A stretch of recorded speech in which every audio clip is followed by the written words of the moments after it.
Parece que me van a poner aquí. Gracias, gracias. Por favor, tomen asiento, mis queridos hermanos.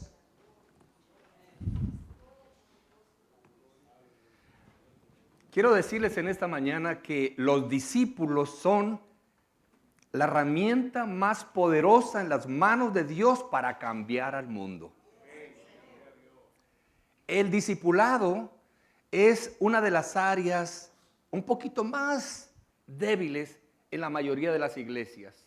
Las iglesias han ido creciendo de una manera exponencial, pero horizontalmente, pero a profundidad muy poquito. Hoy vamos a estar hablando de cómo edificar una iglesia de alto impacto. Y una iglesia de alto impacto es una iglesia que deja huella, que deja una marca, que cuando la iglesia, si tuviera que cerrar las puertas, la comunidad los va a extrañar. Hoy en día resulta que lamentablemente mucha gente que vive alrededor de nuestras iglesias sabe que hay un grupo que se reúne los domingos, pero durante la semana no los ve por ninguna parte. Como que el trabajo de la iglesia en el área que les rodea ha sido un poquito descuidado, un poquito débil. Así que hoy vamos a estar hablando de ese discípulo que Dios usa para cambiar al mundo. Vamos a hablar de lo que es el perfil de un discípulo de alto impacto. Y hablamos de alto impacto porque ese es el trabajo que le toca hacer al discípulo, no necesariamente al pastor. El pastor es el que entrena a los miembros de la iglesia para que hagan la obra del ministerio. Entonces, hoy vamos a estar hablando de algunas cosas muy interesantes. Para empezar, vamos a ver por qué estamos aquí. Estamos aquí por tres cosas importantes que ustedes las tienen ahí en sus notas. Afortunadamente, también tienen una hojita que tiene las respuestas a todos los espacios en blanco. Y lo hicimos intencionalmente porque muchas veces nos perdemos un poquito y ya no escuchamos, no ponemos atención porque estamos más preocupados por llenar el espacio.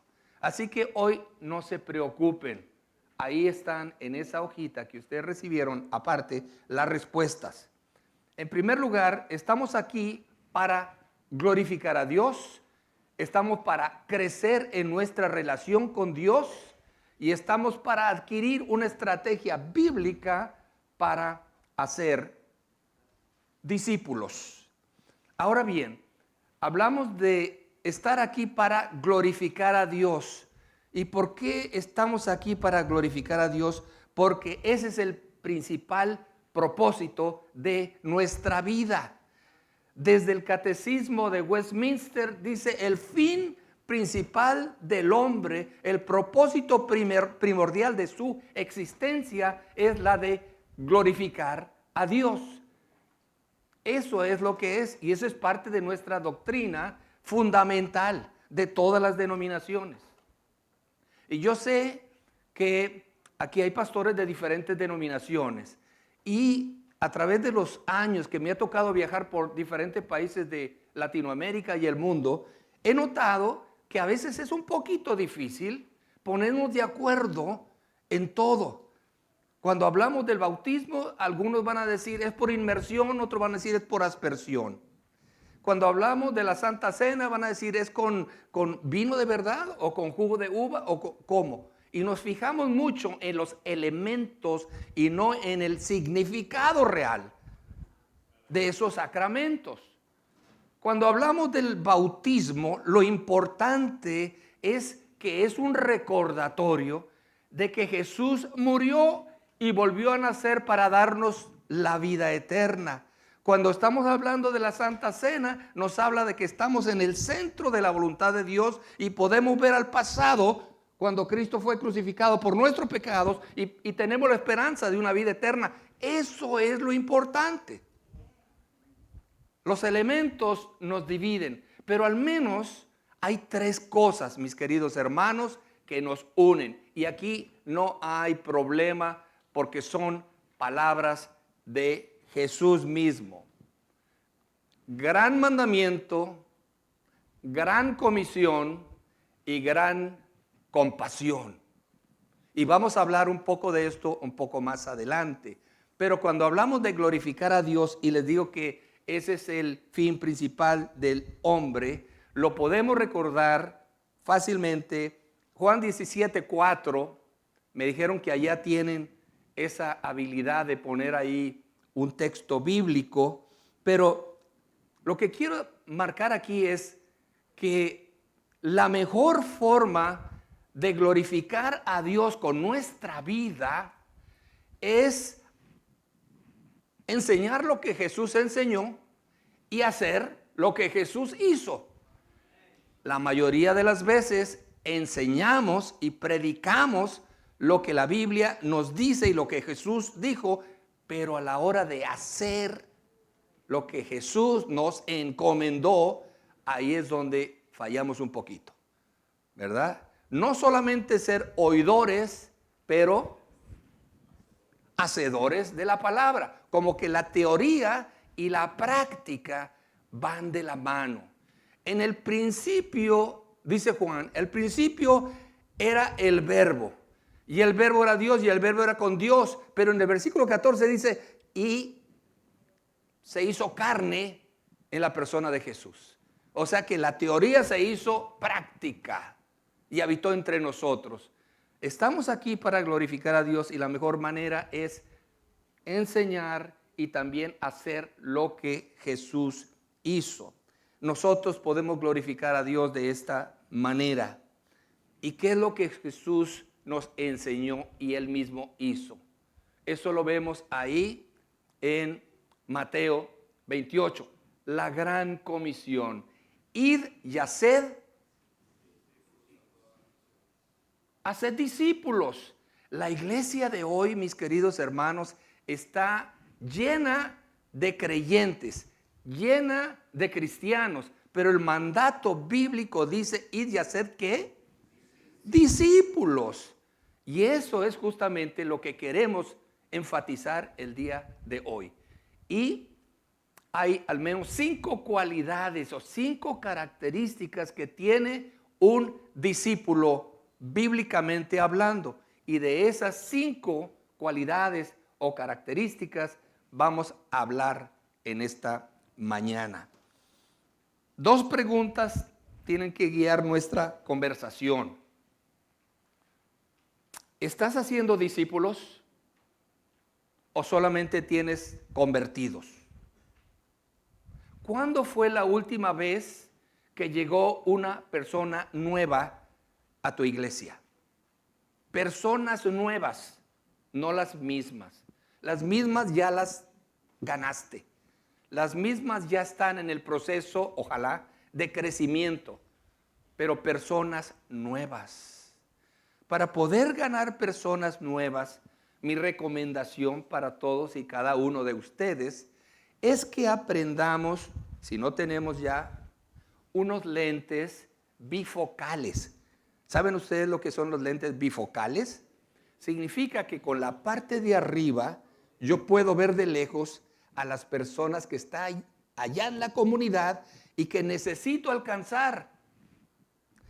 Y la parte de abajo es para ver a las personas que ya son salvas, están en mi iglesia y están creciendo en madurez.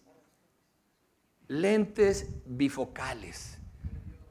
Tenemos que comenzar a usar ese tipo de lentes y nos daremos cuenta que el único motivo por el que no haya gente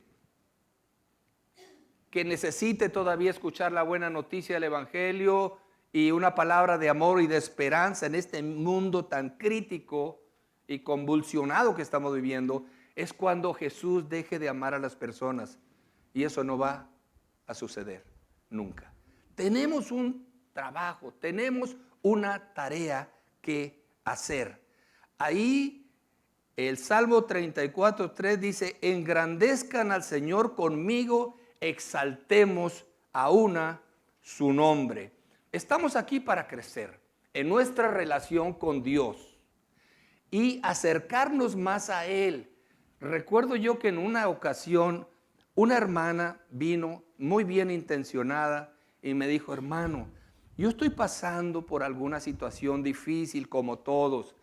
¿A usted no le ha sucedido que de pronto usted se siente como que un poquito alejado de Dios? Y yo le dije a la hermana: adivine quién se movió. Porque Dios permanece fiel. Dios está ahí siempre con su mano extendida para sacar del hoyo nuestra vida. Somos nosotros los que de pronto, por todas las influencias que recibimos de la cultura y la sociedad, comenzamos a confiar más en nuestro éxito, nuestra capacidad, nuestro poder adquisitivo. No necesitamos de Dios.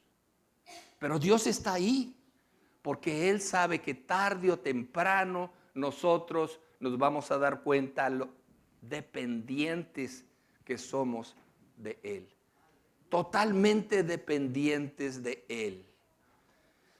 Durante el tiempo de la pandemia, ustedes lo recuerdan bien, de pronto fue una orden de cerrar los templos. Entonces estábamos acostumbrados, era cultura, de que el domingo nosotros íbamos a ir a la iglesia a escuchar la palabra de Dios. El domingo íbamos a ir a cantar, a adorar a Dios, a alabar a Dios. El domingo íbamos a ir a depositar nuestros diezmos, nuestras ofrendas. Y de pronto nos quitaron ese domingo porque estaba cerrada la iglesia. Muchos pastores, no sé si fue el caso aquí también, pero muchos pastores comenzaron a enfrentar un problema grave de tecnología. ¿Cómo yo voy a hacer para conectarme con los miembros de mi iglesia? Mucha gente decía: es que yo no tengo conocimiento de las redes sociales, no sé cómo yo voy a conectarme con los miembros de mi iglesia, no sé dónde van a ofrendar. Porque uno se había acostumbrado a ir el domingo y el domingo depositar las ofrendas. Entonces, si se dan cuenta que uno poco a poco, y el pastor va a hablar un poco de eso también, nos vamos amoldando, conformando a las cosas de la cultura, a las cosas del mundo que nos habla Romanos 12, 2. Vamos a hablar de eso en algún momento, pero estamos aquí para acercarnos más a Él, para decirle: Señor, aquí estoy. Algunas veces nos vamos poco a poco acostumbrando y se vuelve algo rutinario. El domingo voy a ir a la iglesia, yo sé lo que me espera, porque vamos a ir, vamos a saludar, vamos a cantar un par de cantos, 2, a veces 3, vamos a buscar a la gente que conocemos, el pastor va a predicar, van a haber unos anuncios, se va a recoger la ofrenda y nos van a invitar para el próximo miércoles al estudio bíblico.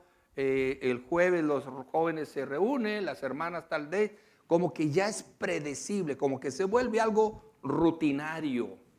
Y ya no es aquel deseo, aquellas ganas de ir y tener mi tiempo con Dios, de ir a buscar a Dios. No es que no lo pueda buscar en su casa, no es que no lo pueda tener ahí mismo, simplemente que el ser humano tiene ese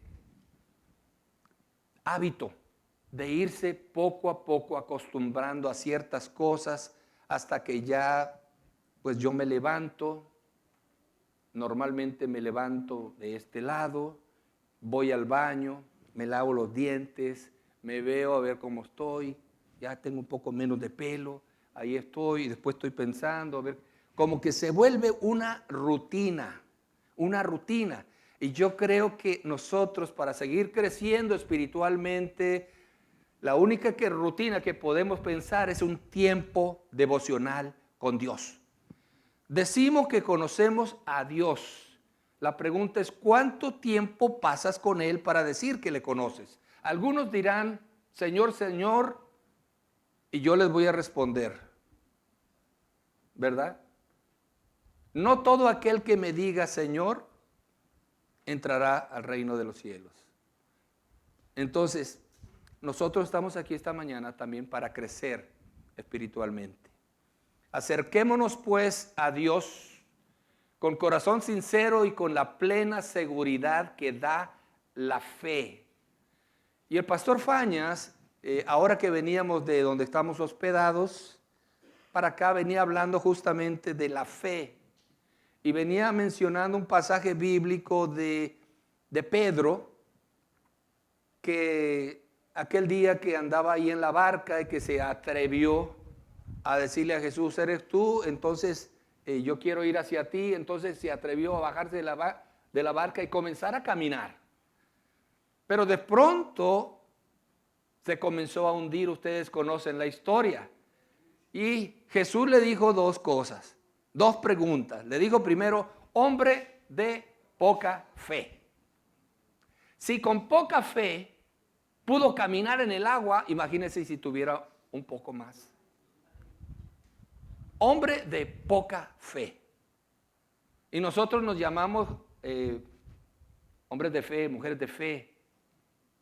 Y criticamos a Pedro porque negó a Jesús y esto y lo otro. Pero tuvo el valor de esa poca fe, de salir de la barca y atreverse y creer.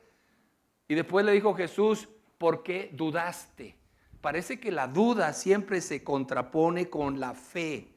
Y nosotros siempre estamos queriendo lo que vemos, ¿no? Yo dudo.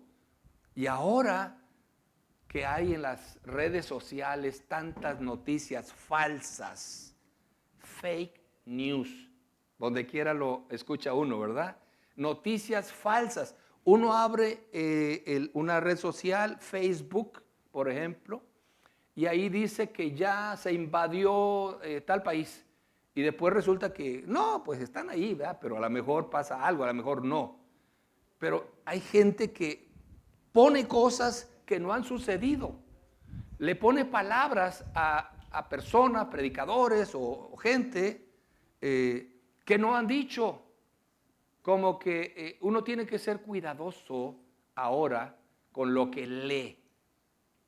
Con lo que lee en las redes sociales. Yo creo que el único que nos puede dar una certeza es el Señor y su palabra.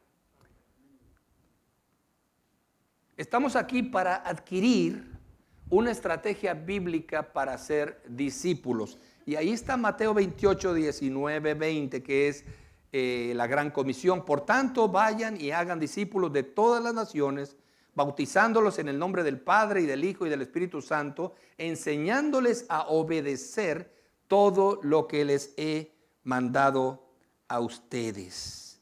Las dos preguntas que yo les decía hace un rato. Primero, ¿cuál es tu plan para ser discípulo si ese es el mandamiento?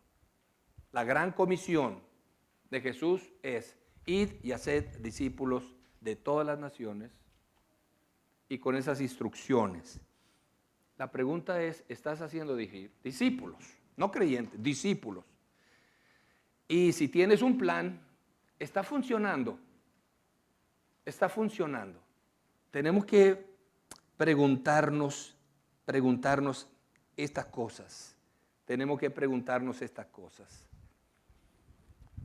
Hay algo que hemos aprendido, hermanos. Estamos hoy por entrar en este tema de lo que es el perfil de un discípulo de alto impacto. No solamente un discípulo, porque muchas veces discipulado es confundido con una persona que sabe de la Biblia. Eso es conocimiento, pero en la vida diaria tiene a veces un testimonio que deja mucho que desear. Muchas veces nosotros vemos a gente que vienen en el carro porque vienen tarde al servicio y vienen discutiendo. ¿Suena familiar? No. A veces el esposo y la esposa vienen discutiendo por alguna cosa, o con los hijos, o algo así. A veces los hijos no quieren ir a la iglesia y ahí vienen peleando porque querían quedarse en la casa viendo Netflix o viendo jugando, qué sé yo. Y vienen peleando, pero en el momento en que llegan al estacionamiento de la iglesia y abren la puerta, Dios le bendiga, hermano. ¿Sí o no? Somos hermanos, somos familia, podemos decirnos las cosas como son. Lo importante es, ¿qué podemos hacer? ¿Cómo podemos cambiar esa realidad? ¿Qué podemos hacer? Porque a nosotros nos pasa a todos, a todos, a todos. Hay gente que dice, no, no, los pastores no. Y a veces nosotros sentimos que no tenemos derecho a cometer errores. No tenemos derecho a decir, no sé. Yo creo que todos tenemos el derecho de hablar con tranquilidad y decir, bueno, mira, no había pensado en esto, pero voy a investigarlo y yo después te respondo, ¿no? Parece como que cuando uno va al seminario, los que tuvimos la oportunidad de ir a un seminario, un instituto bíblico, nos enseñaron muchas cosas, pero en el área de la consejería, por ejemplo, como que no nos enseñaron mucho. Y todos los miembros de la iglesia y las parejas de la iglesia, matrimonios que tienen problemas, vienen con el pastor para que les resuelva. Y el pastor siente como que está obligado a resolverle el problema que han tenido durante 10 años. El pastor en una sesión le va a solucionar. Y no es así. No es así. Se vale decir, hermano, esta es una situación complicada. Déjenme pensar, déjenme orar, porque no nos vemos la próxima semana. Consultar con otros pastores, otros amigos, qué sé yo, buscar al Señor, buscar la dirección de Dios, ver qué dice la palabra. No podemos dar respuestas instantáneas. Entonces, nosotros tenemos que siempre estar aprendiendo. Siempre tenemos que estar aprendiendo. Y estamos aquí para adquirir una estrategia bíblica para hacer discípulos, porque ese es el mandato, esa es la gran comisión. Hemos aprendido a través de los años, hemos aprendido algunas cositas. Lo primero que les puedo decir es que no existe una correlación entre la fuerza y el tamaño de una iglesia. No hay una correlación entre tamaño y fortaleza de una iglesia. Una iglesia grande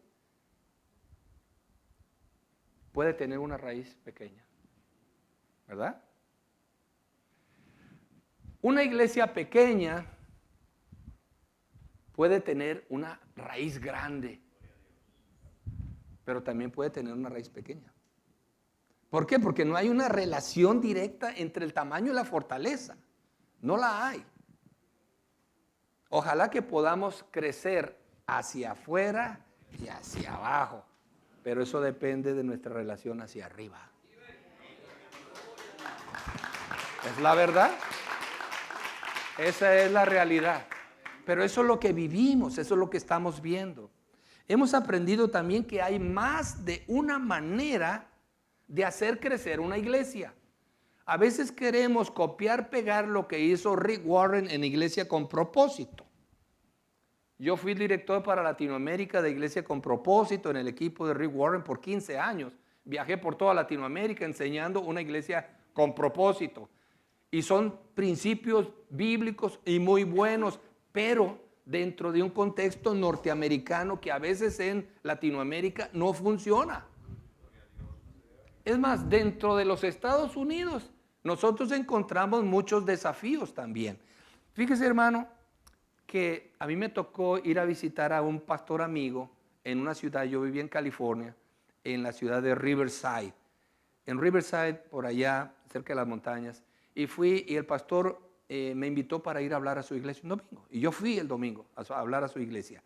Y él estaba en un centro comercial, como un círculo donde hay muchas pequeñas tiendas y peluquerías y ahí de todo. Y ahí es donde había un saloncito que él rentó. Ahí se reunían los domingos. Bueno, porque uno no puede ir a establecer o plantar una iglesia donde uno quiere y el Señor le dice aquí. Porque acá en los Estados Unidos depende de que haya un lugar que pueda rentar ahí, pues si no, no puedes. Esa es una realidad, ¿verdad? Es distinto. Entonces, bueno, estuve con este pastor y dentro de las enseñanzas que nosotros damos es que fuimos llamados a ser pescadores. Y cuando uno va a pescar, uno tiene que ir a conocer qué tipo de pez vive en ese lago o en ese río o en ese lugar donde vamos a ir. Porque depende de dónde vayamos es el tipo de pez. Puede ser una tilapia, o puede ser una mojarra, o puede ser un pez X. Si usted va al mar, pues usted no lleva una lombriz, lleva un señuelo grande, ¿no? Si va usted al río, ahí va a encontrar otro tipo de pez que es de agua dulce. Si va a un lago, usa otra cosa, ¿no? Y era parte de la enseñanza, que conozcas tú el tipo de pez o el tipo de personas que viven en esa comunidad donde tú vas a ir a pescar, para que lleves tú la carnada y el anzuelo correcto. Porque si es un área donde vive gente que trabaja en el campo, entonces no puedes ir a hablar como si fueras a hablarle a gente que trabaja en oficinas, porque tu lenguaje no va a funcionar. El apóstol Pablo decía, yo a los griegos me hice griego, a los judíos me hice judío, a fin de alcanzar. ¿Por qué? Porque uno tiene que, como pastor y predicador, tiene que ir más o menos viendo qué tipo de gente, cuáles son sus heridas, cuáles son sus problemas, cuáles son sus necesidades, las preguntas que tiene en su vida, problemas que tiene, para que usted pueda ir con la carnada correcta. Entonces, ahí en esa iglesia, hermano, yo voy y le digo al pastor esto, pastor, no sé qué tipo de gente vive aquí, qué es lo que usted está haciendo para alcanzarlos aquí y acá. Entonces, según yo, pues bueno, le estaba diciendo un buen consejo, y tiene sentido. Pero resulta que acá en los Estados Unidos, me dijo, es que acá, allí, en aquel local de allá hay otra iglesia. Allá se reúnen en una iglesia y son de otro grupo. Dice, y aquí donde nosotros rentamos, en la tarde renta otra iglesia. Entonces resulta que en un cuadrito había 3 iglesias. 3. ¿Por qué? Porque ellos no tienen la posibilidad de ir a buscar en un lugar donde les gustaría estar porque no había nada disponible para rentar. Así es la realidad. Entonces, este principio que tiene sentido común, no lo podían aplicar. ¿Por qué? Porque los 3 estaban tirando en el mismo lago. Estaban queriendo pescar. Entonces, ¿qué es lo que pasa? Si esta iglesia tenía asientos cómodos, aire acondicionado, tenía mejores condiciones que tenía sillas plegables de plástico, y este hermano, pues que bueno, a ver cómo. Entonces, había otras condiciones que era lo que atraía o rechazaba a la gente. Entonces, hay cosas que no funcionan. Y lo importante aquí con este ejemplo que le estoy poniendo, hermano, es esto, que nosotros tenemos que estar siempre aprendiendo. No podemos dejar de aprender. No podemos decir yo ya lo sé todo, yo ya viví o ya pasé por donde asustan. Porque uno ha pasado a veces por muchas cosas difíciles. Dice, yo ya sé eso, yo ya pasé por ahí. No, hay cosas que están cambiando. Esto que dijo el pastor Faña es verdad. Esta crisis sanitaria nos enseñó mucho. Primero nos enseñó que había cosas que ya andaban mal en la iglesia. No fue que vino esta emergencia, esta crisis, y entonces por eso, y como tuvimos que cerrar los templos, entonces bueno, ahora ya tenemos menos gente, y ahora ya no han regresado. No, cuando vino esa crisis nos dimos cuenta que no estábamos preparados para ese tipo de emergencia. No sabíamos cómo mantener la conexión con los miembros de nuestra iglesia, no sabíamos cómo usar la tecnología, nos dimos cuenta que algunos ya no regresaron porque se fueron a otra iglesia, y uno dice, bueno, pero ¿por qué se fueron para allá? Y había 1000 conjeturas, ¿verdad? Algunos dicen, no, ahora ya nos conectamos en línea desde la casa, ya no estamos yendo. ¿Será o no será? No me imagino yo a alguien en pijamas desayunando y conectado a un servicio. No sé. Y también nos enseñó que algunos no estaban tan firmes en su fe. Y mire aquel que cree estar firme en su fe, mire que no caiga. Y algunas veces en las primeras crisis, en las primeras de cambio, ya estamos nosotros fallando. Hemos aprendido que se necesita todo tipo de iglesias para alcanzar a todo tipo de personas. Todo tipo de iglesias grandes, medianas, pequeñas, conservadoras, fogosas, todo. Porque el Señor no quiere que nadie perezca, que todos procedan al arrepentimiento. Entonces, hay gente que se identifica más con esta iglesia y su estilo de hacer iglesia, ya sea el tipo de adoración, alabanza, el tipo de predicación, el tipo de enseñanza. Tienen grupos pequeños, el otro se reúne nada más una vez a la semana, el otro tiene todos los días servicio. Hay para todos los gustos, por decirlo de alguna manera. Se necesita todo tipo de iglesias para alcanzar a todo tipo de personas. Entonces, nosotros tenemos que hacer lo mejor que podamos en la iglesia que el Señor nos ha puesto en las manos. Y es una gran responsabilidad. Es una gran responsabilidad la que el Señor nos puso en las manos, porque vamos a decir que el Señor quiere mandar 3 familias a una iglesia.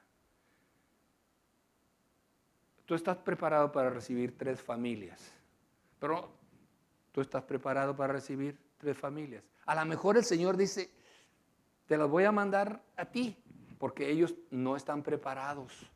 ¿En qué sentido no están preparados? No tienen un programa de crecimiento espiritual, un programa que vayan poco a poco creciendo para llegar a ser como Jesús en sus convicciones, su carácter y su conducta o comportamiento. Acá lo que tenemos es una predicación y un estudio bíblico, y entonces pues me alimento la mente, pero yo necesito de alguna manera sentir como que el abrazo de los hermanos. Yo me siento solo, pero aquí hay familia, ese sentido de familia. Dios, lo que quiero decir es que va a mandar a la gente nueva a la iglesia que puede cuidar bien de sus hijos recién nacidos. Por eso, hermanos, tenemos que estar preparados. Hay iglesias que cuando llegan personas nuevas, las personas nuevas ya no regresan. ¿Por qué? Porque no se sintieron aceptados, no se sintieron identificados, porque los miembros de la iglesia no estaban preparados para recibir a las nuevas personas. Porque normalmente cuando uno llega a la iglesia, uno va a voltear a buscar dónde está su familia o su amigo. Cuando ven a alguien, una persona que no conocen, más bien así como, ¿quiénes son? Son personas nuevas. Entonces, estas personas no se sienten aceptadas. No podemos esperar que una persona se comporte como creyente hasta que no sea un creyente. Entonces hay gente que llega y llega como, así como llegó uno al evangelio también hace muchos años, ¿no? Con ciertas costumbres, alguna falda muy cortita, algún tatuaje y algún pelo amarillo, y nosotros inmediatamente, esto no pertenece aquí a este club. Como que rechazamos, como si fuéramos un club, así rechazamos, en lugar de decir, tenemos que recibirlos y el Señor a través del Espíritu Santo va a hacer la obra en él. Es tarea del Espíritu Santo. Él es el que hace el cambio, Él es el que hace la obra, pero nosotros necesitamos recibirlos así como vienen.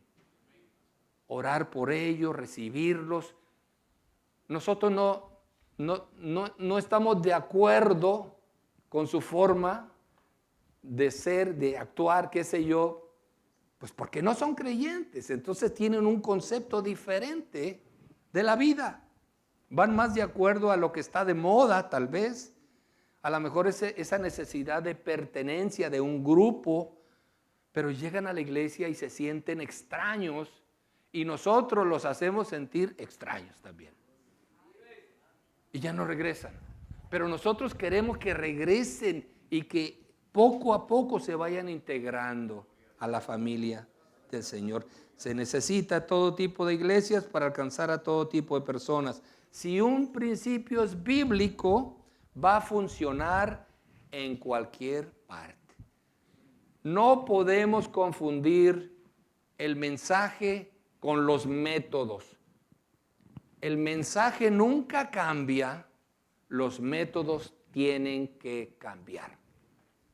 Lo que quiero decir con esto, hermanos, es que si antes usábamos cierta forma de hablar y funcionaba, si el día de mañana tú tienes un accidente, algo así, estás preparado para encontrarte con el Señor y la gente así como que, no, entonces acepto a Cristo, ¿no? Porque tengo temor.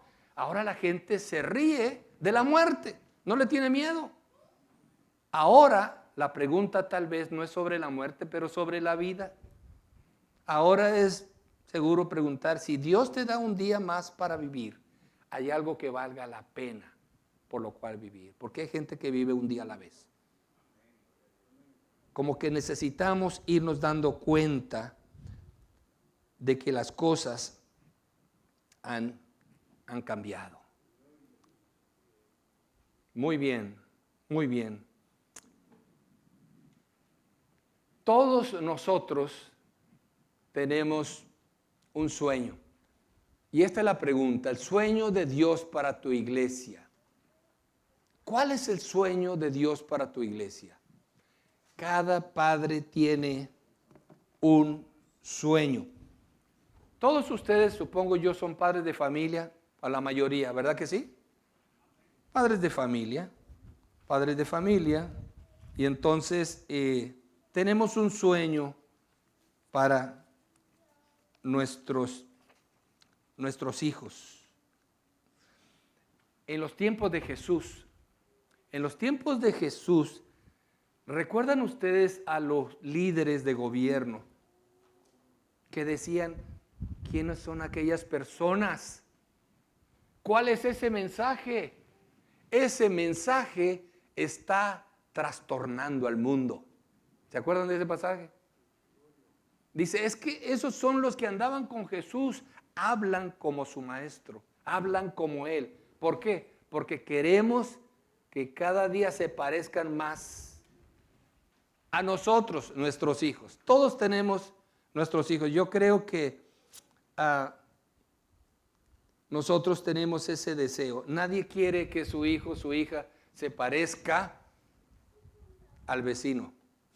¿Verdad que no? Sería terrible. Queremos que se parezcan a nosotros. ¿Por qué se ríen? Sería una cosa tremenda, ¿no? El sueño de Dios, Nuestro Padre Celestial tiene un sueño para cada uno de sus hijos, así como nosotros tenemos. Nosotros tenemos hijos y queremos para nuestros hijos lo mejor. Queremos que se reúnan con buenas personas. Queremos que tengan una buena educación. Queremos que acepten a Cristo y vivan conforme a su palabra. Queremos que terminen una carrera y encuentren un buen trabajo. Que encuentren a una buena mujer, un buen hombre, para que se casen y tengan una familia y sean exitosos en la vida. Ese es el deseo de todo padre. Tenemos un sueño. Yo recuerdo cuando nació nuestra primera hija, ahora ya casada con 3 nietos, nietos nuestros, hijos de ella. Pero yo estaba jovencito, era la primera hija, estaba trabajando, pedí permiso para ir al hospital porque de pronto ya mi esposa dijo, yo voy para el hospital, ya. Entonces yo pedí permiso para ir, estaba allá afuera en el hospital esperando que me dieran alguna noticia y pasaba 1 hora, 2 horas, 3 horas y yo desesperado, mordiéndome las uñas, no sabía qué hacer. Seguro a ustedes les ha pasado o les pasó. Y de pronto sale una enfermera y dice, ahí hay una primeriza. Hay una primeriza y tiene problemas. Y yo dije, se trata de mi esposa. Porque inmediatamente uno piensa, la mía, la mía. Aunque era un hospital, yo dije, es la mía. Y una enfermera salió y dijo, lo que pasa es que viene su bebé, viene con el cordón en el cuello. Es problema. Entonces le tuvieron que hacer cesárea. Yo recuerdo que en ese momento, yo no conocía a mi hija todavía, pero yo la amaba.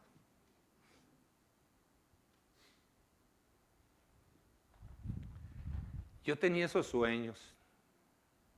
Y yo decía, bueno, y cuando ella nazca, ¿cómo le voy a hacer para cuando vaya a la universidad? Porque yo estaba pensando a largo plazo, ¿no? Cuando vaya a estudiar, ¿con quién se irá a casar? Ojalá que sea un buen hombre. Todavía no nacía, pero yo ya tenía ese sueño. Sí. Y la amaba sin conocerla. Así es como Dios nos ama a nosotros, sus hijos. Pero Él sí nos conoce. Y espera lo mejor de nosotros. Y quiere lo mejor para nosotros. Desea lo mejor para nosotros.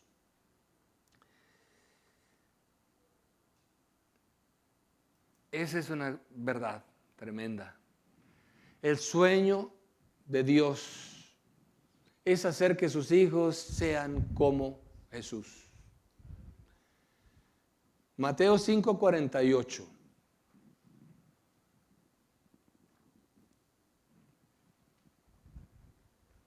Estaba esperando la magia. Ahí está. Mateo 5:48. Dice, sed pues vosotros perfectos, como vuestro Padre que está en los cielos es perfecto. Y después tenemos ahí otro versículo.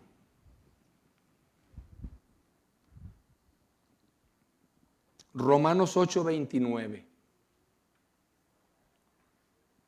Vea lo que dice Romanos 8:29. Porque los que antes conoció, también los predestinó para que fuesen hechos conforme a la imagen de su Hijo, para que Él sea el primogénito entre muchos hermanos. Ese es el sueño de Dios para nosotros. La mayor necesidad, dice Chip Ingram, el autor de este libro que ustedes tienen, dice, la mayor necesidad en la iglesia es que los cristianos vivan realmente como cristianos. ¿Qué es lo que pasa? Que hay muchos cristianos que realmente no están de alguna manera modelando el tipo de vida que debe modelar un cristiano. Es decir, no están creciendo como discípulos, que eso es lo que nosotros queremos que hagan. La pregunta es esta: ¿cómo se ve una iglesia saludable? ¿Cómo se ve una iglesia saludable? Una iglesia saludable, una iglesia con propósito, una iglesia de alto impacto, tiene al menos 3 características que vamos a ver ahora. Pero yo quiero decirles que muchas veces nosotros pensamos de una manera equivocada. Y es cuando nosotros creemos que Dios no se interesa en que seamos exitosos en la vida. Simplemente su definición de éxito es diferente a la nuestra. Nosotros decimos que no soy exitoso, pero soy fiel. Y nosotros hablamos de la fidelidad y es importante la fidelidad, pero Dios quiere que seamos fieles, pero también que seamos fructíferos. Que seamos fructíferos. Y Dios espera 3 tipos de fruto. Ustedes no lo tienen en sus notas. Él quiere buen fruto, quiere mucho fruto y quiere fruto que permanezca. Buen fruto. Dice, ahora mismo el hacha del juicio de Dios está lista para cortar las raíces de los árboles, así que todo árbol que no produzca buenos frutos será cortado y arrojado al fuego. Así que buen fruto es lo que Dios espera de nosotros y de su iglesia. Mucho fruto. Vea lo que dice aquí. Cuando producen mucho fruto, demuestran que son mis verdaderos discípulos. Eso le da mucha gloria a mi Padre.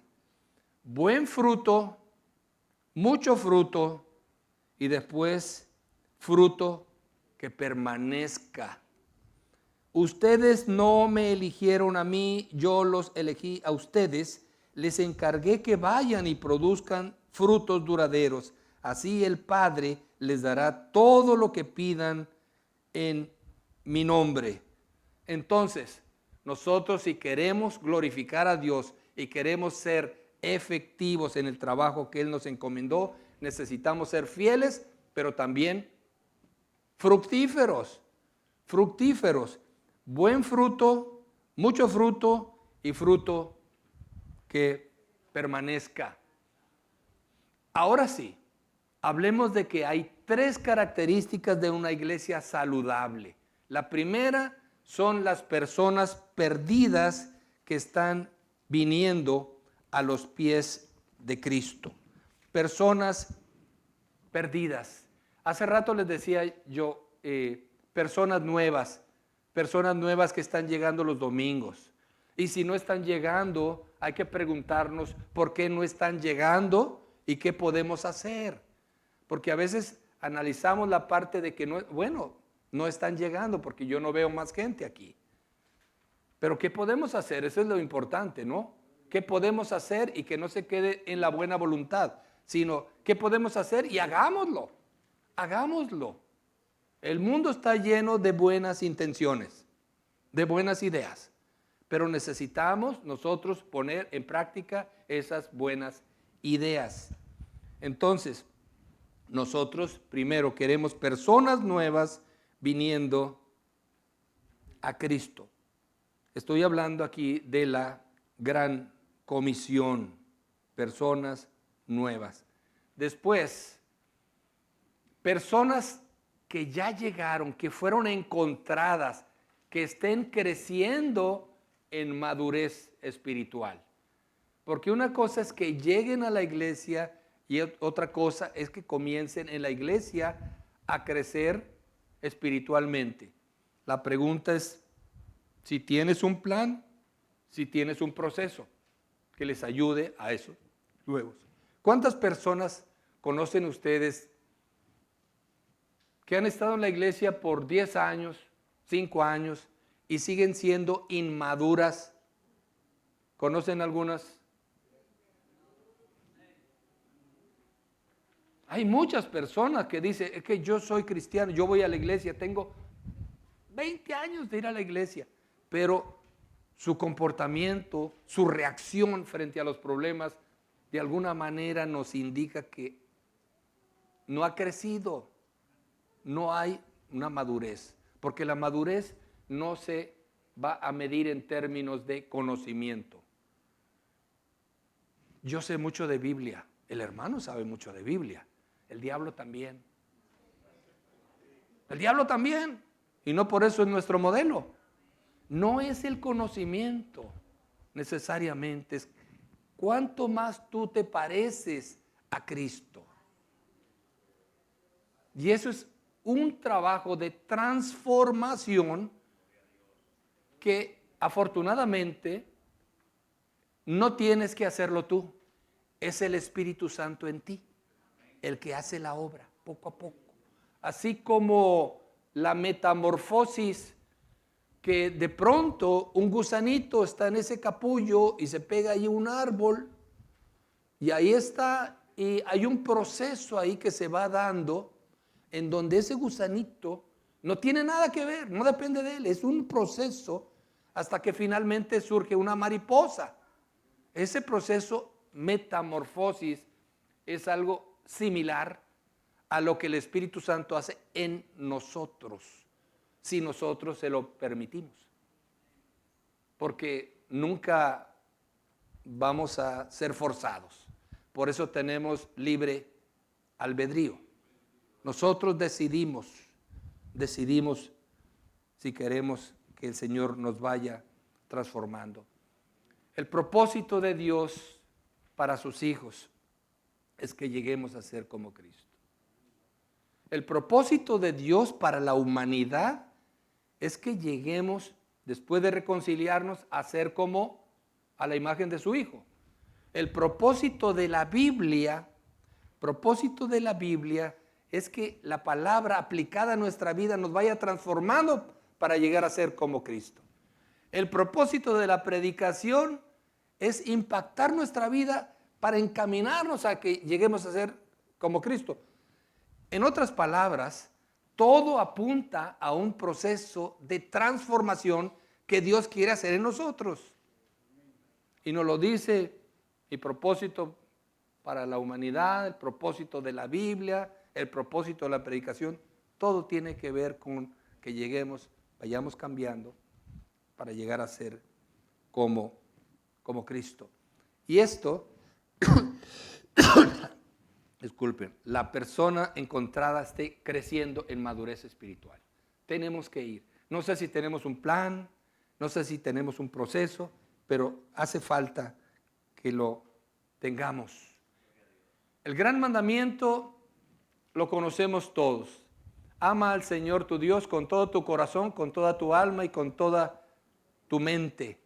Este es el primero y el más importante de los mandamientos. El segundo se parece. Ama a tu prójimo como a ti mismo. De estos dos mandamientos dependen la ley y los profetas. El gran mandamiento básicamente es ama a Dios con todo. Con todo. Si es con tu mente, que sea tu primer pensamiento, que sea Señor, ilumíname para tomar las decisiones correctas. Si lo amo con todo el corazón, no hay nadie que ocupe tu lugar. Tú eres el número 1 en mi vida.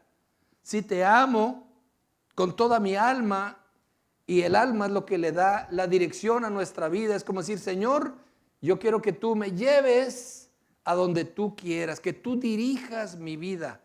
En otra versión dice, y amar con todas tus fuerzas. Y todas tus fuerzas significa todo tu cuerpo. Los músculos, el esqueleto, todo, con todo eso, le pertenece a Dios. Mis ojos le pertenecen a Dios. Entonces yo no voy a ver las cosas que a Él no le agradan. Yo no voy a usar mis manos para golpear, pero más bien para abrazar. No voy a usar mi boca para maldecir, sino para bendecir. No voy a usar estos pies para que me lleven a lugares en donde le daría vergüenza a Dios que yo vaya. Eso es amar a Dios con todo. Y eso es de alguna manera lo que nos quiere mostrar aquí. Amar a Dios.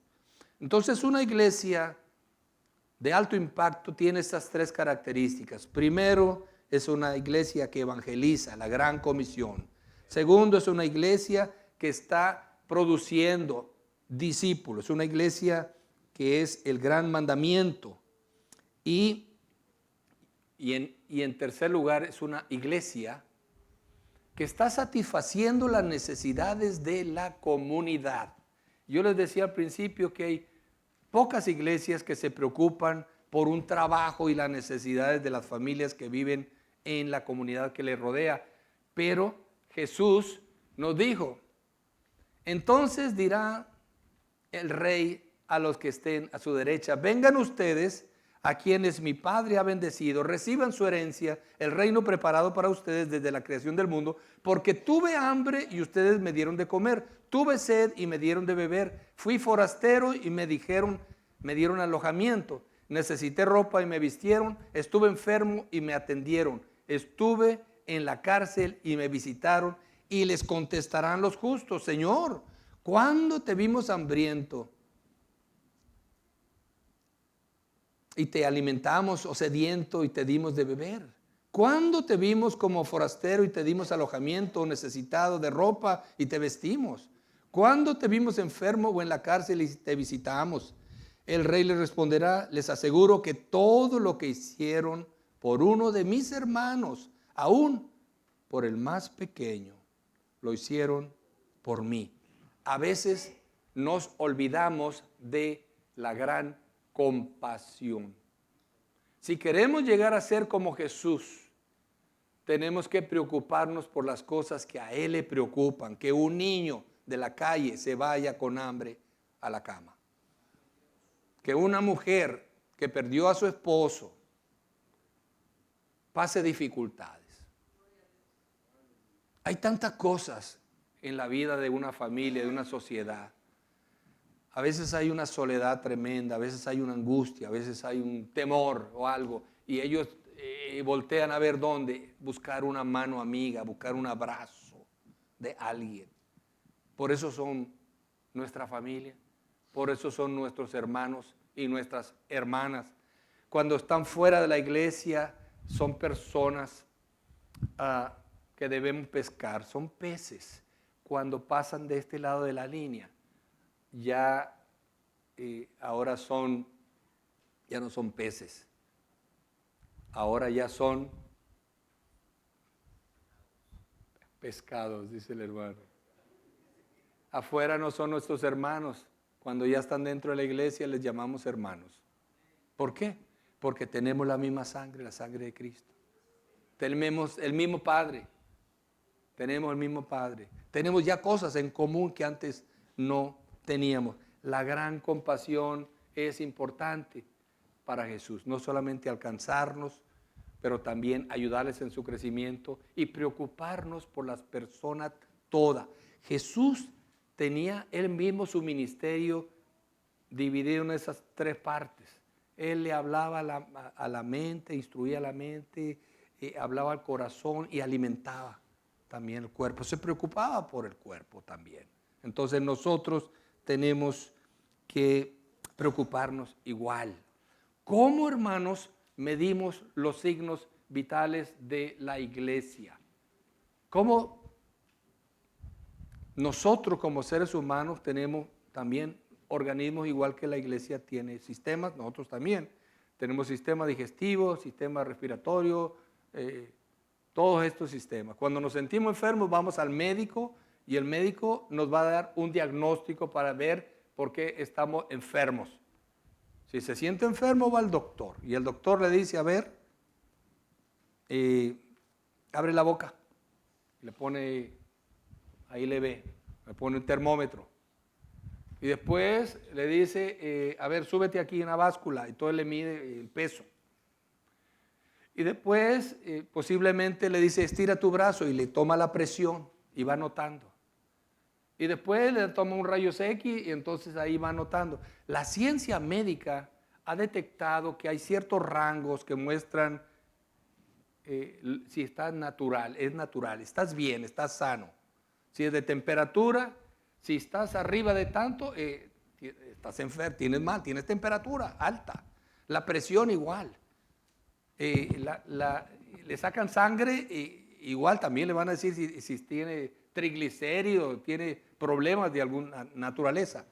Entonces ya después el doctor le dice: necesitas esto, y te da después del diagnóstico te da una receta. Si tú haces esto, vas a nivelar otra vez tu cuerpo.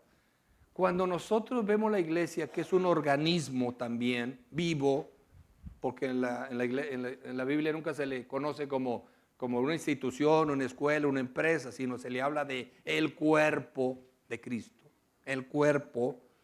La pregunta es: ¿cómo medimos los signos vitales de la iglesia? Porque hay algunas iglesias que están muy sanas y hay unas iglesias que están un poquito enfermas. Recuerdo que yo leí un libro del autor Tom Rainer de una editorial de los bautistas, una editorial, me acuerdo cómo se llama la editorial, ahora les digo. Y ese libro, el título era Autopsia de una iglesia moribunda. A mí me llamó la atención el título y yo me puse a leer ese libro. Autopsia de una Lifeway. Lifeway es la editorial Lifeway. Autopsia de una iglesia moribunda. Entonces, él habla de cómo como que le hizo una disección a una iglesia que cerró sus puertas. Y quería saber por qué fue que esa iglesia cerró sus puertas. Una iglesia moribunda. Y cerró sus puertas. Entonces comienza a analizar. Y en el libro él menciona que hay iglesias que están enfermas y no lo saben. ¿Por qué? Porque están en una rutina constante, llega menos gente, las ofrendas, diezmos ya no dan para pagar aquí, pero bueno, ahí voy, confiando y así, ahí voy. Y de pronto ya se encuentra como con máscara de oxígeno.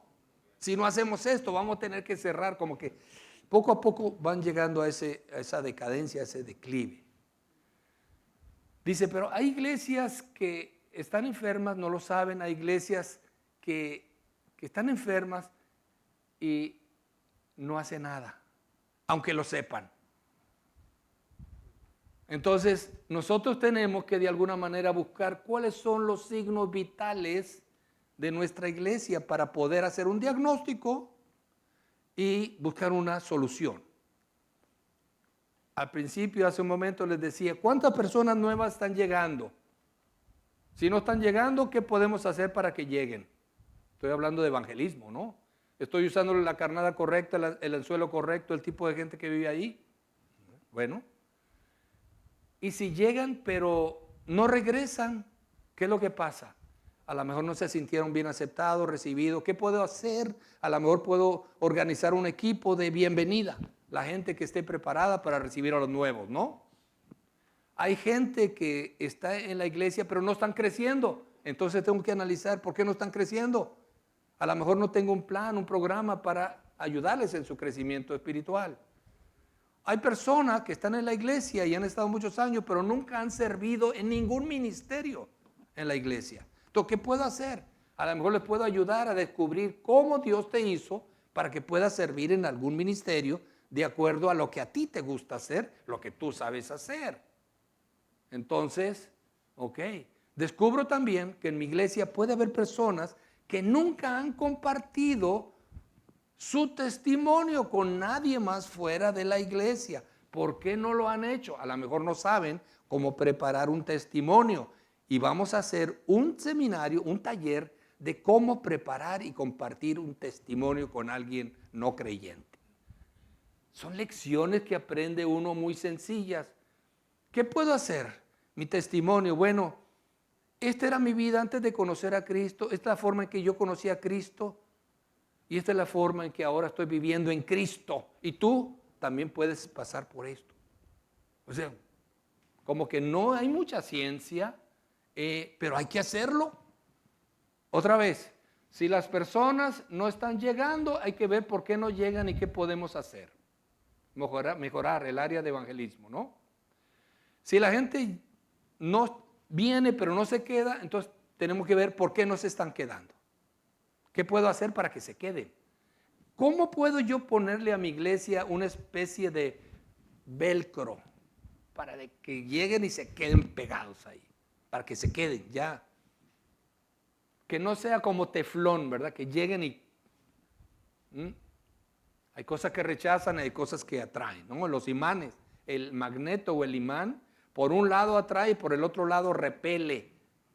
Entonces tenemos que ver nosotros dónde estamos parados. Esto es importante, hermano. Estoy hablando con el corazón en la mano. Estoy diciendo la verdad de lo que yo he visto. Las iglesias de ustedes yo no las conozco, pero me ha tocado tratar con miles de pastores que haciendo un pequeño ajustecito aquí, wow, de repente cambiaron muchas cosas.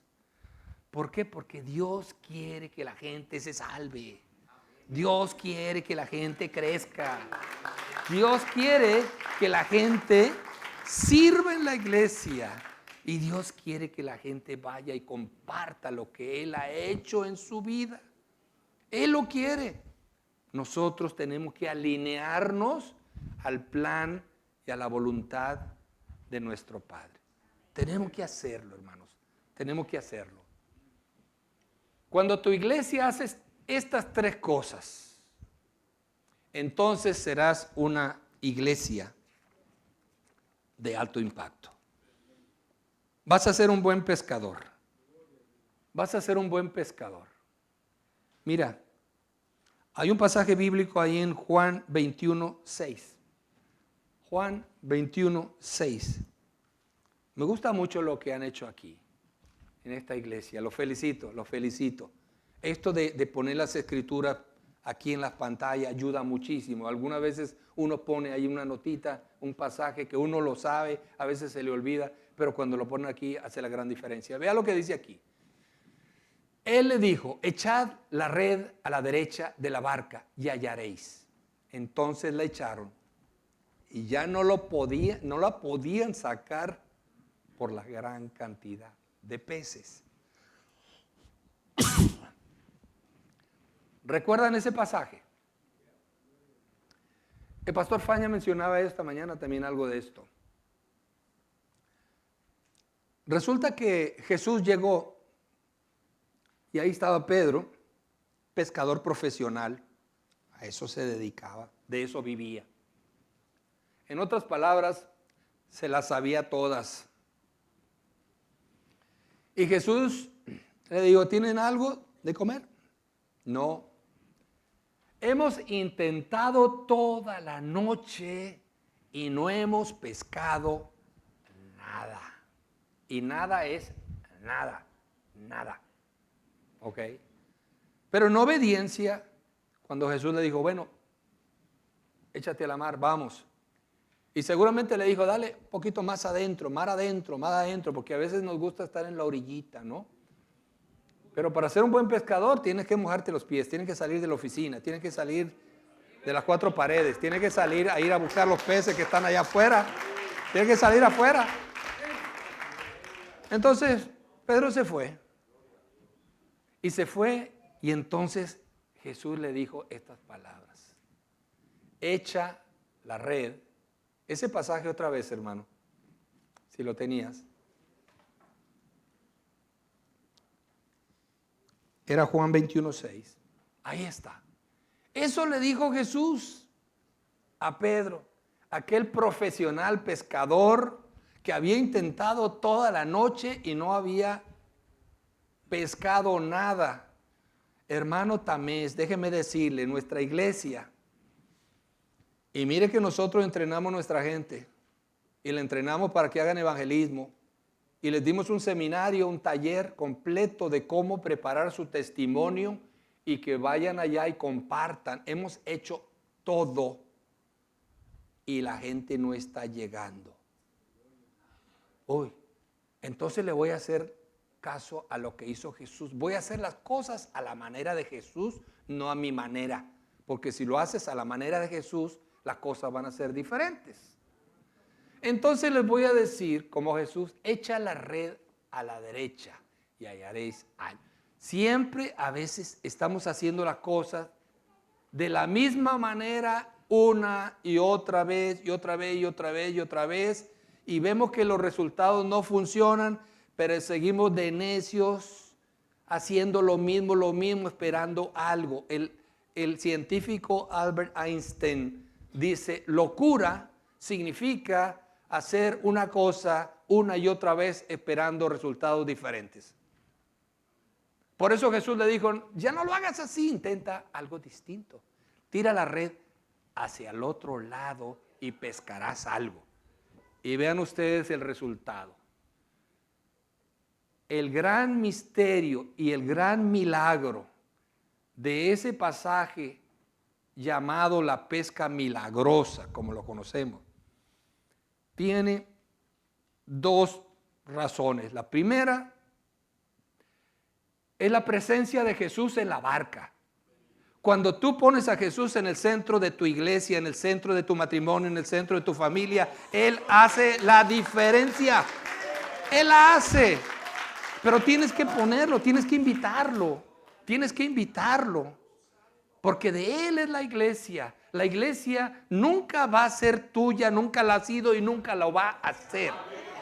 No es tuya. El Señor te llamó y te dio una responsabilidad y a Él le vas a dar cuentas o le estás dando cuentas. Pero la iglesia es de Él. He aquí, yo edificaré mi iglesia. Él edifica su iglesia y a nosotros nos pide que edifiquemos a las personas. ¿Qué significa? Que las llevemos a ese proceso de madurez para que lleguen a ser como Cristo. Nosotros edificamos a las personas, Él edifica la iglesia. Y nosotros a veces nos equivocamos. Y nosotros estamos más interesados en programas, campamentos, y tareas de esto y esto y esto y esto y lo otro acá. Y sentimos como que estamos haciendo. De Él es la obra. Y si el Señor no edifica la obra, en vano trabajan los que la edifican, hermano. Entonces no se desgaste. Dedíquese a hacer discípulos. La presencia de Jesús en la barca hizo la gran diferencia. Y la otra cosa fue importante, que le hicieron caso a Jesús, intentaron algo diferente. Si usted está cansado, pastor, hermano, hermana, está cansado de irse en la noche frustrado, de ver que la cosa no está saliendo, yo hago todo lo que está a mi alcance, todo lo que aprendí en el seminario, en la escuela bíblica, el instituto bíblico, he hecho todo, he leído libros y he hecho todo, y esto, estoy haciendo todo. A lo mejor es tiempo de parar y decirle, Señor,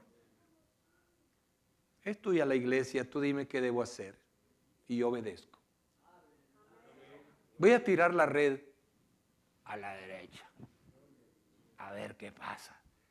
Y se va a sorprender lo que Dios tiene para usted. Dios quiere llevarte a otro nivel de excelencia, pero tú necesitas decirle, Señor, ya me cansé, basta, ahora tú dirige mis pasos. Tú dirige mis pensamientos, tú dirige lo que tú quieras que yo haga. Heme aquí, aquí estoy. Envíame a mí, yo lo voy a hacer. Tenemos que hacer las cosas a la manera de Dios. Lo que las iglesias saludables necesitan para ser discípulos, vean, necesitan una visión clara del discipulado. Y de eso es que vamos a hablar enseguida. Una visión clara. Una iglesia se levantará y caerá bajo el liderazgo espiritual de su pastor y la fuerza de sus discípulos.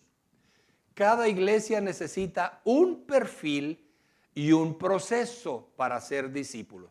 Vamos a hablar de ese perfil, de esas características o cualidades que debe tener un creyente que va creciendo para ser un verdadero discípulo. Pero necesitamos un proceso, una intencionalidad, que usted diga, yo quiero hacerlo. El perfil de un discípulo, de acuerdo a Romanos capítulo 12.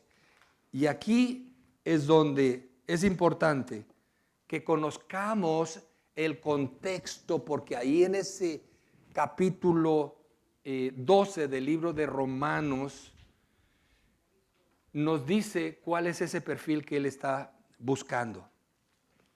Vean ustedes, el apóstol Pablo, Romanos del 1 al 11, nos habla del problema del hombre.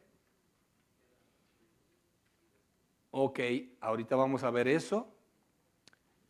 Romanos del capítulo 1 al capítulo 11, el apóstol Pablo nos habla y nos relata el problema del hombre, el pecado, la solución de Dios, la gracia. Nos habla de todas estas cosas. Por eso cuando llega a Romanos 12, entonces empieza diciendo, por lo tanto, yo no sé si ustedes se habían fijado antes, pero era llamativo que Romanos 12 comience con esa frase. Por lo tanto, o sea, por lo tanto, ¿cómo? ¿Cómo por lo tanto? ¿Por qué empiezas así, no? Porque del 1 al 11 ya te dije todo lo que Dios ha hecho por ti y por todo lo que Él hizo por ti. Por lo tanto, entonces tú, hermano, tomando en cuenta la misericordia de Dios, te ruego a cada uno de ustedes en adoración espiritual, ofrezca su cuerpo como sacrificio vivo, santo y agradable a Dios. No se amolden al mundo actual, sino sean transformados mediante la renovación de su mente. Acuérdense de un pasaje bíblico que dice, el Dios de este mundo ha cegado, no los ojos, ¿verdad? ¿Cómo? ¿Ha cegado qué? El entendimiento, para que no resplandezca en ellos la luz del Evangelio. Entonces cuando usted enseña, usted predica, el Evangelio está iluminando la mente que está a oscuras, porque el Dios de este mundo les cegó el entendimiento. ¿Sí lo entienden? Está clarísimo. Eso es lo que hace la predicación del Evangelio. Es abrirle los ojos a aquel que está cegado porque el Dios de este mundo, Satanás, le ha cegado el entendimiento. Por eso dice, no se amolden al mundo actual, sino sean transformados por medio de la renovación de su mente. Así podrán comprobar cuál es la voluntad de Dios, buena, agradable y perfecta. No se amolden. Y no se amolden es conformarse a lo que está de moda. Cuando ahora la cultura está influenciando más a la iglesia que la iglesia a la cultura, cuando es la iglesia la que debería de influenciar a la cultura. Pero ahora todo el mundo quiere está de moda esto y lo otro. Entonces, dentro de nuestra iglesia hay muchos puntos de vista. Ahora todo es relativo. Cada quien tiene su verdad, ¿verdad? Y exigen como respeto. Tú me respetas. Cuando para Dios es pecado o no pecado, es blanco o es negro, no hay una escala de grises. Hay gente que dice, hermano, pero es un pecadito. Es como un pecadillo, como que no cuenta. Me decía uno, dice, hay un pasaje ahí que yo no entiendo muy bien. Dice que cuando ves a la mujer de tu prójimo y la codicia, ya pecas. Oye, ¿por qué? Pues si nomás la vi. No, pero es por lo que ya andabas pensando. O sea que así de fuerte y radical es Dios con nosotros. Blanco o negro. Por eso dice, no se amolden al mundo actual. Así podrán comprobar cuál es la voluntad de Dios, buena, agradable, perfecta. Dice, por la gracia que se me ha dado, digo a todos ustedes, nadie tenga un concepto de sí más alto que el que debe tener, sino más bien piense de sí mismo con moderación, a la medida, según la medida de fe que Dios le haya dado.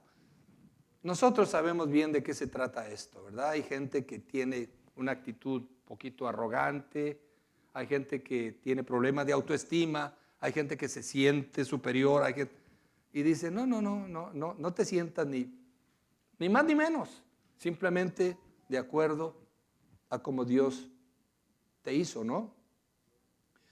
Pues así como cada uno de nosotros tiene un solo cuerpo con muchos miembros, y no todos estos miembros desempeñan la misma función, también nosotros, siendo muchos, formamos un solo cuerpo en Cristo y cada miembro está unido a todos los demás. Somos un cuerpo, hay muchos miembros en el cuerpo, Dios nos dio dones, talentos, habilidades, experiencias para que las pongamos en práctica, nos necesitamos unos a otros. Tenemos dones diferentes según la gracia que se nos ha dado. Si el don de alguien es el de profecía, que lo use en proporción con su fe. Si es el de prestar un servicio, pues que lo preste.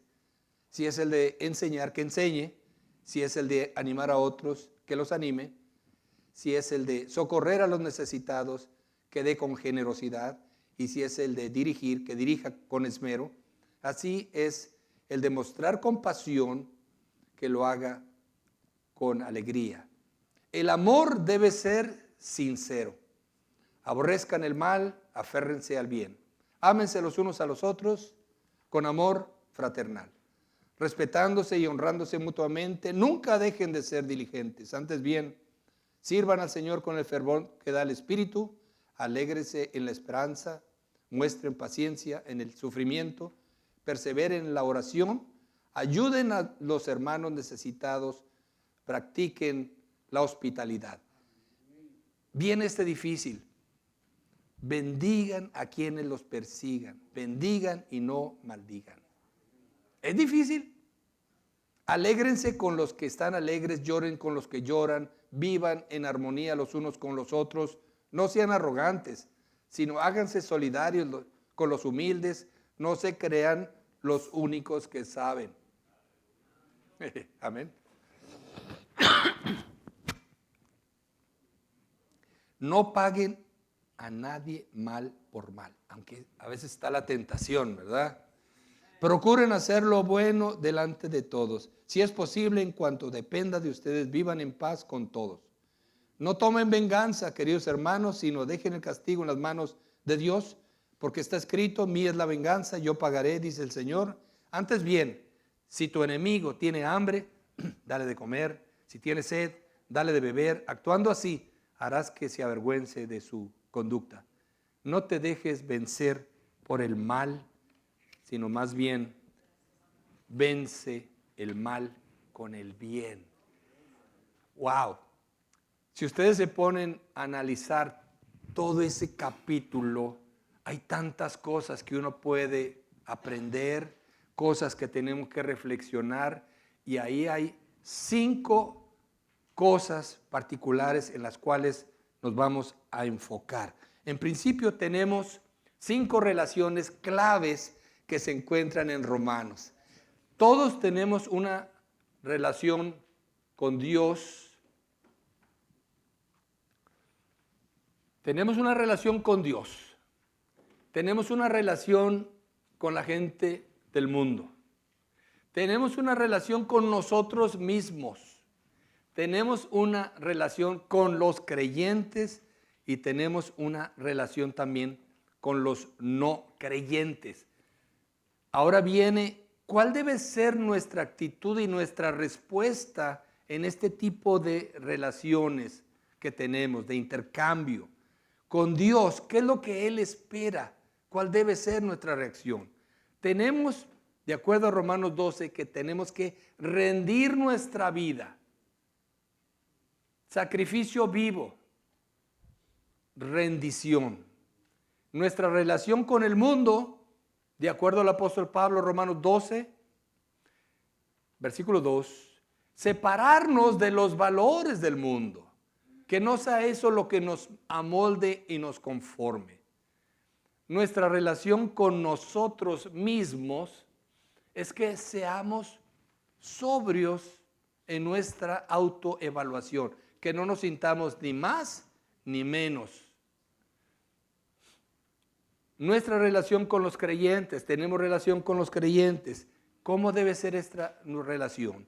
Debemos de servirles en amor, no por obligación, pero servirles en amor. Y nuestra relación con los no creyentes es responder, pero de una manera sobrenatural, al mal con el bien. Yo creo que esta tarea de responder al mal con el bien es bien difícil, que nuestra propia fuerza posiblemente no lo podríamos lograr. ¿Por qué razón? Porque si alguien te insulta, ¿qué ganas tienes tú de responderle, no?